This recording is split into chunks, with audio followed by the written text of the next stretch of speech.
In today's video, we will solve one of the most frequently asked questions in interviews at Palantir Technologies, the minimum time difference problem. Given a list of 24-hour log time points in hours minutes format, return the minimum minutes difference between any two time points in the list. Let's consider two examples. In the first example, the difference is 1 minute. In the second one, the difference is 0, because we have two identical time points and the difference between them is 0. Now let's dive into the solution. To visualize the solution better, I will introduce another test case. We know that a day consists of 1440 minutes. No more, no less. Our first step is to create an array with all these minutes, where every element is initially set to false. Next, we transform our time points into minutes and mark the corresponding minutes as true in the array. At the same time, finding the minimum and maximum minutes. At this stage, we have an array where the true values represent our time points. These are already sorted by default, so we don't need to perform any additional sorting. Moving forward, we iterate through our array. However, instead of iterating by the entire array, we only iterate from the minimum to the maximum minutes, focusing on a specific range of time. We start from the element at the position min plus 1. Then, we calculate the difference between the current element and the previous one to find the minimum difference. However, there is a test case that will fail with this approach. For example, with this test case, along with other similar cases, due to the wraparound at midnight. According to our current logic, the difference will be 1439 minutes, but it should be just 1 minute. Let's slightly modify the test case to another one for better visualization. To address this, before iterating through our array with marked times, we perform an additional step. We calculate the minimum difference considering the wraparound at midnight. This is done by subtracting the maximum time from the total minutes in a day and adding the minimum time. This operation ensures that we correctly handle test cases that span across midnight. Now it's time to write our solution. We'll begin by creating a variable total minutes in a day, which will be set to 1440 minutes. Next, we'll create an array with a length of this number, where the index of each element represents a minute. So, index number 1 corresponds to 1 minute, and so on. Following this, we'll establish min and max variables. By default, min will be 0 and max will be equal to the total minutes in a day variable.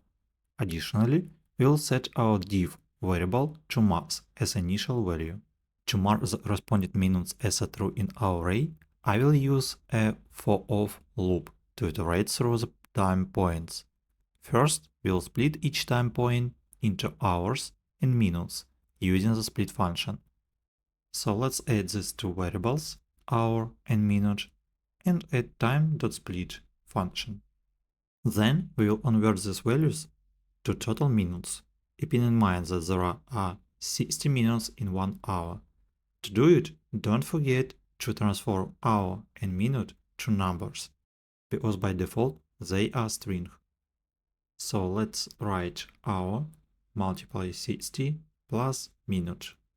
If you find that this time point is already marked as a true in our array, we can immediately return 0, as this indicates that the minimum difference is 0. It happens when we have two the same timestamps. Otherwise, we'll mark this time point as true in our array. We will update the maximum and minimum minutes encountered so far, which will be later allow us to iterate through a specific range in our array. So let's finish with max value and we will do the same but with min value. So let's change max to min and it will be enough. Next, we will initialize the pref variable to the minimum time point. Before we proceed to the next step, It's crucial to calculate the minimum difference considering the wrap around at midnight.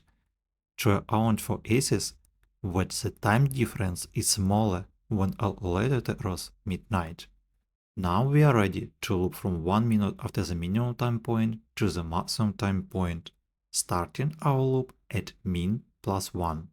During this loop, if we find a minute marked as a trove in our array, we calculate the difference from the previous minute and update the minimum difference accordingly. So if we find a minute marked as a trove, we need to change our div.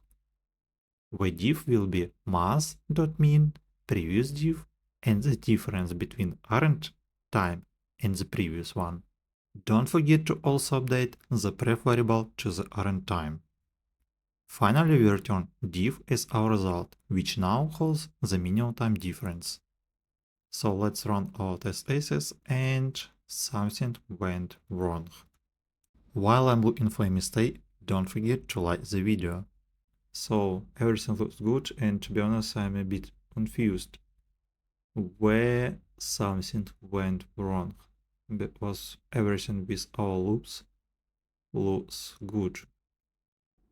If you see a mistake, you can comment the video that I need to improve my coding skills. Or if you like the video, you also can write something.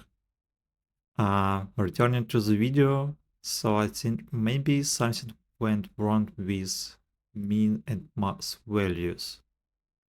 I think that maybe we need to change them. Let's roll a bit up.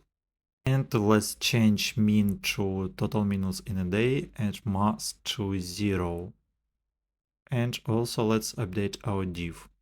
It should be total minutes in a day. So let's run our test cases and everything looks good. Let's also submit the solution. Okay, to see the numbers, we need to change the layout. We have good numbers, and from the runtime perspective, is the best solution using JavaScript.